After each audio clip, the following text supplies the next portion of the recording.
Bismillahirrahmanirrahim. Assalamualaikum warahmatullahi wabarakatuh. Selamat datang di kampus.id. Oke ya teman-teman sekalian, pada kesempatan ini kita akan membahas satu bagian dari sistem kardiovaskuler, yaitu anatomi jantung.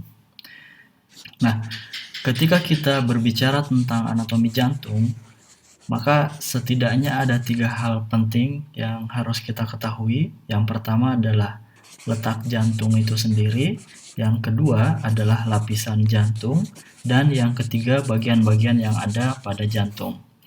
Oke ya, pada bagian-bagian jantung ada 2 struktur utama. Yang pertama adalah struktur secara makroskopis dan yang kedua adalah struktur secara mikroskopis.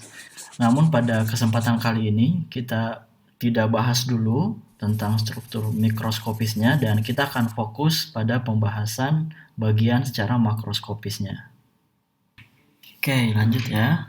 Sebelum kita bahas 3 hal yang tadi, ada beberapa hal yang perlu teman-teman ketahui. Yang pertama adalah ukuran jantung. Nah, jantung ini dianalogikan ukurannya itu kurang lebih sebesar kepalan tangan kita. Jadi ukurannya tidak terlalu besar sebenarnya. Terus yang kedua, dari segi berat jantung itu sendiri, itu berkisar antara 250 gram sampai 400 gram atau 8 sampai 10 ons. Nah, jantung ini sebenarnya fungsi utamanya adalah sebagai pompa ya, yang berdenyut sebanyak 60 sampai 80 kali dalam 1 menit. Di mana dalam satu denyutan, jantung itu bisa memompa kurang lebih sekitar 70 cc darah. Atau dalam 1 menit, curah jantung atau darah yang dipompa oleh jantung itu kurang lebih sekitar 5 liter darah. Oke, jadi keren banget ya jantung kita ini, walaupun ukurannya terbilang kecil, tetapi kekuatan dalam memompanya itu luar biasa. Jadi dalam sehari itu, jika kita hitung, jantung itu bisa memompa sampai kurang lebih sekitar 100.000 kali denyutan, atau kurang lebih sekitar 7.200 liter darah. Nah, berbicara tentang letak jantung, teman-teman sekalian, ya, jadi jantung itu sebenarnya terletak di bagian tengah, ya.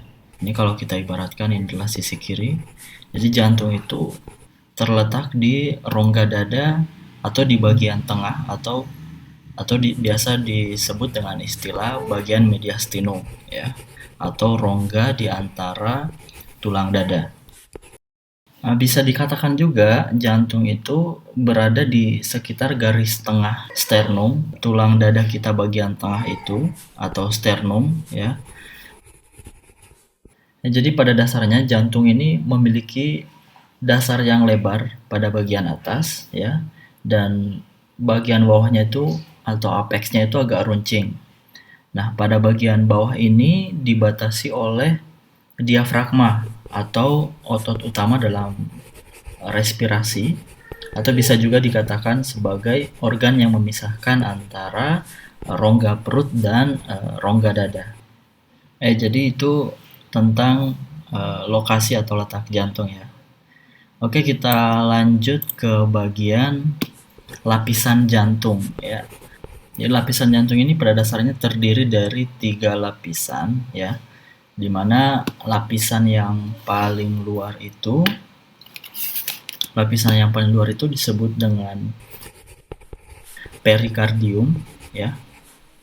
Lapisan ini berupa kantong membramosa yang berdinding rangkap, di mana pada lapisan ini mengeluarkan cairan perikardium ya, yang fungsinya itu sebagai pelumas atau untuk mencegah gesekan setiap kali jantung kita memompa atau berdenyut. Terus yang kedua ada lapisan tengah atau lapisan miokardium, lapisan yang paling tebal dari dinding jantung, karena pada lapisan ini terdapat otot-otot jantung ya. Kemudian yang terakhir atau lapisan yang paling dalam itu namanya lapisan endokardium, yang terdiri dari endotel atau jaringan epitel yang melapisi bagian dalam dari sistem sirkulasi kita. Oke, selanjutnya kita masuk ke bagian-bagian jantung, teman-teman sekalian. Sebenarnya pada intinya ada 3 bagian utama pada jantung ya. Ada bilik jantung yang terdiri dari 4 bagian, ada katup jantung, dan juga ada pembuluh darah yang menjadi saluran atau penghubung antar organ ya. Oke, bagian yang pertama teman-teman sekalian ada vena cava superior dan vena cava inferior.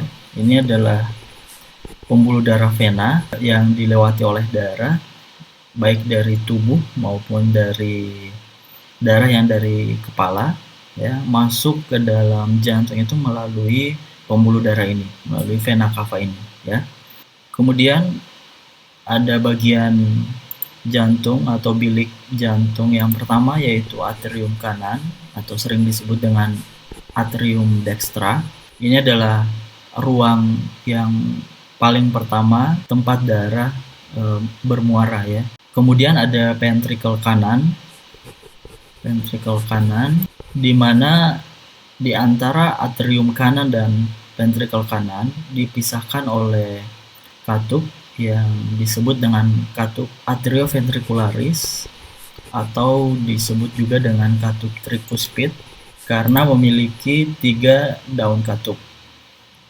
Selanjutnya setelah ventricle kanan ya, ada katup yang menghubungkan ventricle kanan ini dengan arteri pulmonalis ya, yaitu katup semilunaris pulmonalis ya. Ini untuk mencegah darah agar tidak kembali ke ventricle kanan ketika darah itu dipompa ke paru-paru. Kemudian ada arteri pulmonalis sebagai pembuluh darah yang menghubungkan antara ventricle kanan dengan paru-paru. Kemudian ada vena pulmonalis. Ini adalah saluran arus balik kembali ke jantung setelah darah melewati proses oksigenasi di paru-paru. Jadi darah itu akan kembali lagi ke jantung, tepatnya di atrium kiri atau atrium sinistra, nah melalui vena pulmonalis. Lalu ada ventricle kiri atau ventricle sinistra. Di sini juga ada katup ya di antara atrium kiri dan ventricle kiri. Katup atrioventricularis kiri atau biasa disebut dengan katup mitral atau katup bicuspidalis karena memiliki 2 daun katup. Lanjut setelah ventricle kiri ada katup aorta. Ini juga merupakan katup semilunaris ya, yaitu katup yang berada antara ventricle kiri dengan pembuluh darah besar aorta. Nah, mengenai sistem sirkulasi dan fungsi bagian ini secara spesifik, nanti kita akan bahas di pembahasan tentang fisiologi jantung. Oke ya teman-teman. Nah, kita lanjut pada bagian akhir dari anatomi ini. Ketika kita melakukan pemotongan ya, ketika kita melakukan pemotongan secara makroskopis ya, ini kita bisa lihat ada 2 bagian. Yang pertama adalah ini adalah katup ya, dan ini adalah gambar dari dinding ventricle ya, dari dinding ventricle. Nah, kita coba lihat di sini teman-teman sekalian.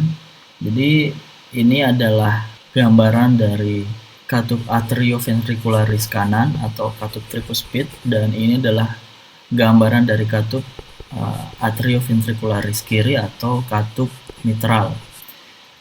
Di sini ada katup semilunaris pulmonal ya, dan ini juga ada katup aorta ya. Nah, sedangkan pada gambaran dinding ventricle ini adalah dinding ventricle kiri dan ini adalah dinding ventricle kanan. Kalau kita melihat secara anatomi, dinding dari ventrikel kiri ini lebih tebal dari dinding ventrikel kanan, atau dalam beberapa teori dikatakan 3 kali lipat, ketebalannya 3 kali lipat dari dinding ventrikel kanan. Mengapa demikian? Karena secara fisiologis dinding ventrikel kiri ini berfungsi untuk memompa darah ke seluruh tubuh sehingga membutuhkan energi yang lebih besar. Itulah alasannya mengapa dindingnya lebih tebal daripada ventrikel kanan, ya. Oke ya teman-teman ya. Itu pembahasan anatomi jantung secara makroskopis ya. Semoga bermanfaat. See you next video, dan mudah-mudahan teman-teman bisa paham pembahasan singkat ini ya. Kurang lebihnya mohon dimaafkan. Assalamualaikum warahmatullahi wabarakatuh.